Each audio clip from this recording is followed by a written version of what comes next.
harapan kalian semuanya bisa tercapai. Nanti kita sama-sama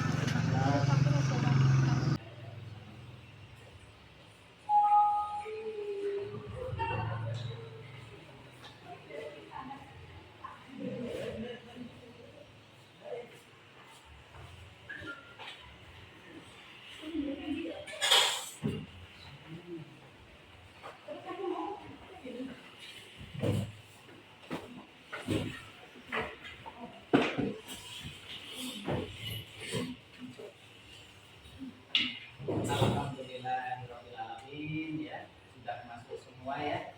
Alhamdulillah, saya mengharapkan kalian semua masih dalam keadaan sehat semua. Amin. Sebelumnya saya ucapkan assalamualaikum warahmatullahi wabarakatuh. Waalaikumsalam warahmatullahi wabarakatuh. Alhamdulillah wa syukurillah ala sayyidina Muhammad ibn Abdillah wa ala alihi wa sahbihi wa bawala la haula wa la quwwata illa billah. Kepada para mahasiswa semua yang tentunya saya banggakan, yang saya sayangi, pada pertemuan kali ini kita dipertemukan kembali tentunya di materi perkuliahan kita, di mana pada kesempatan ini Bapak ingin menyampaikan materi ilmu pendidikan Islam yang merupakan sub CPMK, sub capaian mata kuliah yang keempat, yaitu tentang metode pendidikan Islam. Yang Bapak harapkan dalam pembelajaran ini sebagai capaian pembelajarannya nanti, saya sangat mengharapkan kepada kalian semua nanti akan mampu menguraikan spesifik tujuan Bapak menyampaikan materi ini. Capaiannya adalah mampu menguraikan, di mana sampai nanti mampu yang menguraikan, kemudian menyimpulkan, menghubungkan, juga mempraktekkan bagaimana metode pendidikan Islam itu pada lembaga pendidikan. Dalam hal ini sebelumnya kita sama-sama melihat, menyimak, ya, mendengarkan satu buah video tentang studi kasus di mana ada penerapan metode pendidikan.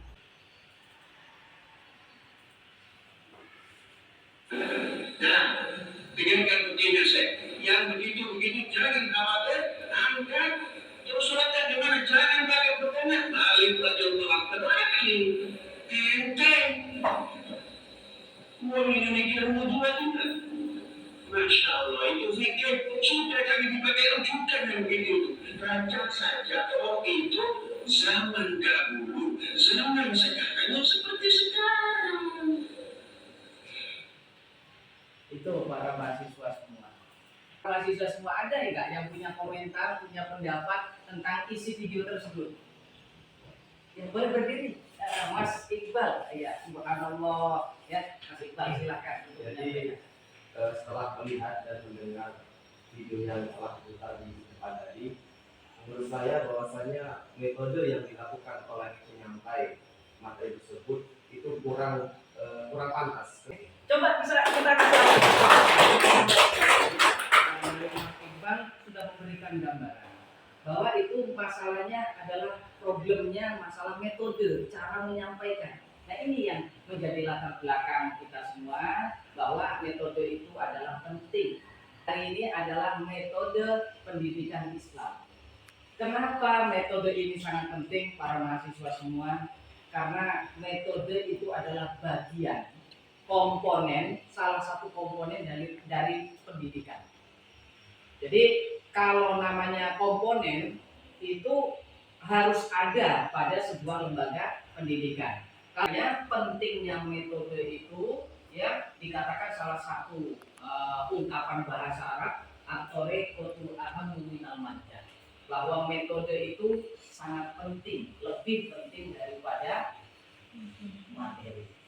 Nah, dalam hal ini maka sedikit akan memberikan gambaran dalam pendidikan Islam itu ada beberapa metode pendidikan Islam yang sebaiknya diimplementasikan, dipraktekkan dalam dunia dalam lembaga pendidikan Islam, baik Islam, lembaga pendidikan Islam ataupun lembaga pendidikan umum. Di antaranya ada dialog Qur'ani dan Nabawi, ada metode kisah Qur'ani dan Nabawi, ada metode Amsal, ada metode uswah, ada metode ibrah dan mauidhah, ada metode targhib wa tarhib.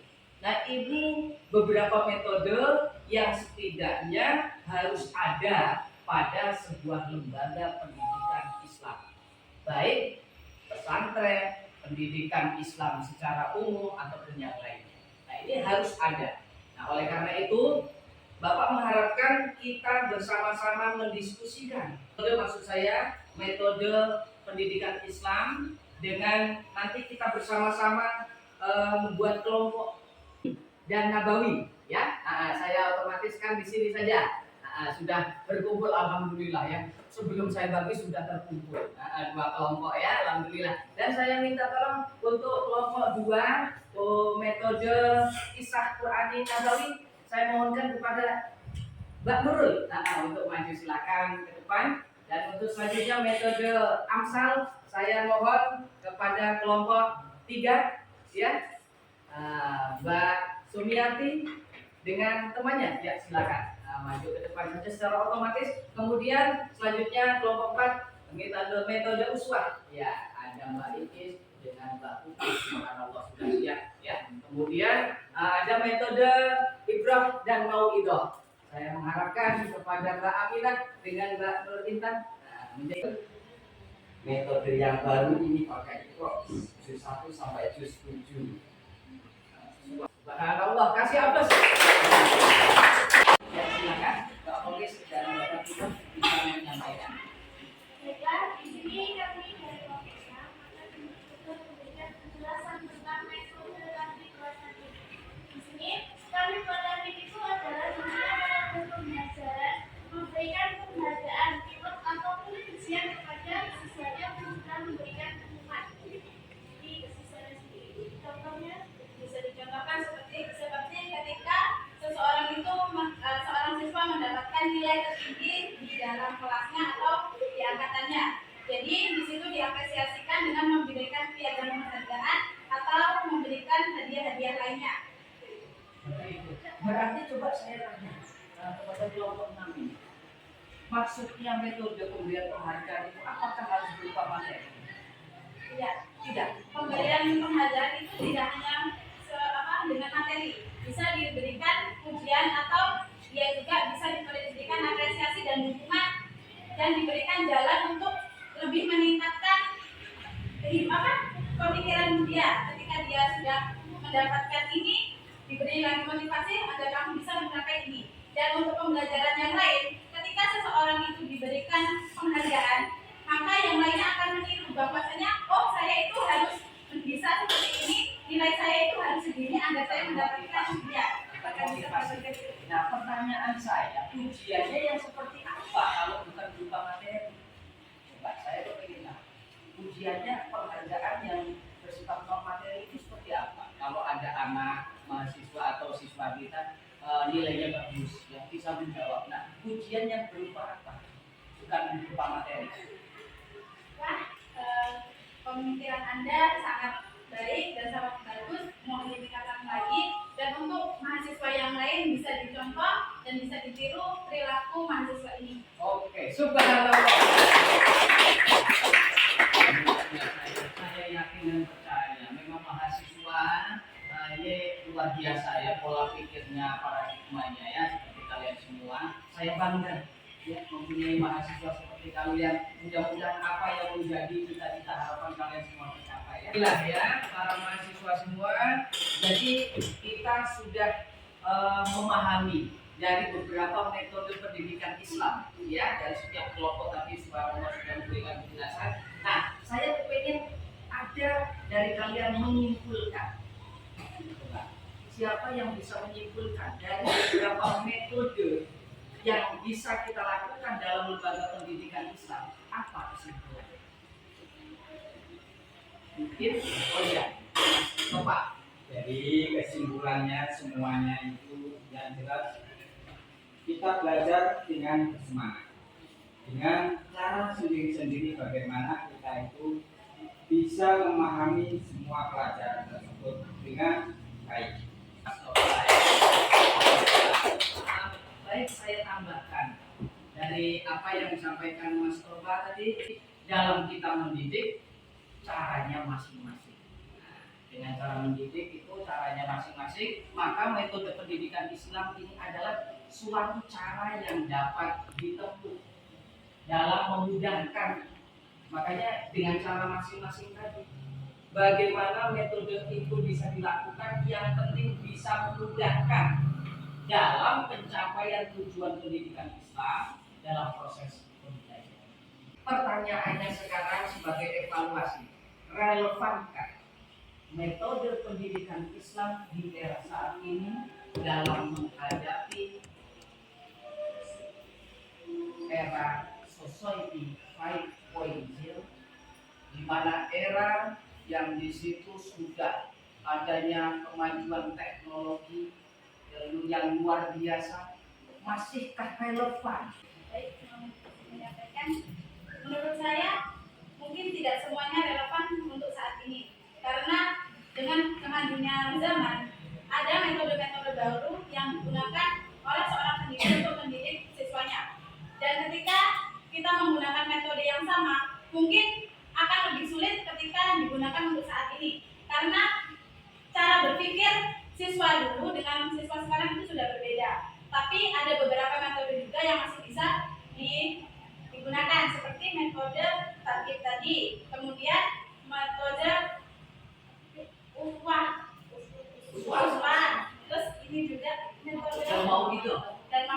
Karena ketika kita memberikan motivasi kepada seseorang, mungkin orang tersebut akan mau menerima. Karena motivasi itu bukan hanya dari guru atau dari pengajar saja. Motivasi itu bisa kita dapatkan dari beberapa sumber, contohnya dari sosial media juga. Subhanallah. Ya, kata kuncinya berarti bahwa metode pendidikan Islam yang ada itu tidak semua relevan. Nah, para mahasiswi semuanya, alhamdulillah hari ini kita sudah mendapatkan sebuah kesimpulan, sudah mendapatkan sebuah ilmu pengetahuan, tentunya khususnya dalam hal metode pendidikan Islam. Mudah-mudahan sekali lagi Bapak mengharapkan metode yang sudah kita pelajari hari ini nantinya akan bermanfaat bagi kalian semua. Saya yakin kalian nanti akan menjadi orang-orang yang juga terjun dalam dunia pendidikan, baik lembaga pendidikan pesantren, lembaga pendidikan umum, lembaga pendidikan Islam, dimanapun berada, nah itu bisa menerapkan beberapa atau salah satu dari metode pendidikan itu sendiri. Ya, karena itu marilah dalam pertemuan kali ini kita sama-sama bersyukur kepada Allah, tentunya alhamdulillah kita bisa mengikuti pembelajaran hari ini dengan baik, sehingga kita mendapatkan ilmu, sesuatu yang mungkin bermanfaat untuk kita semua. Mari kita sama-sama akhiri kegiatan perkuliahan ini dengan mengucapkan lafaz hamdalah bersama-sama. Alhamdulillah. Nah, tentunya saya ucapkan syukron kasiron ala timamikum. Bila liqa ma'asalam. Wallahul muwaffiq ila aqwamit thoriq. Wassalamualaikum warahmatullahi wabarakatuh. Waalaikumsalam warahmatullahi wabarakatuh.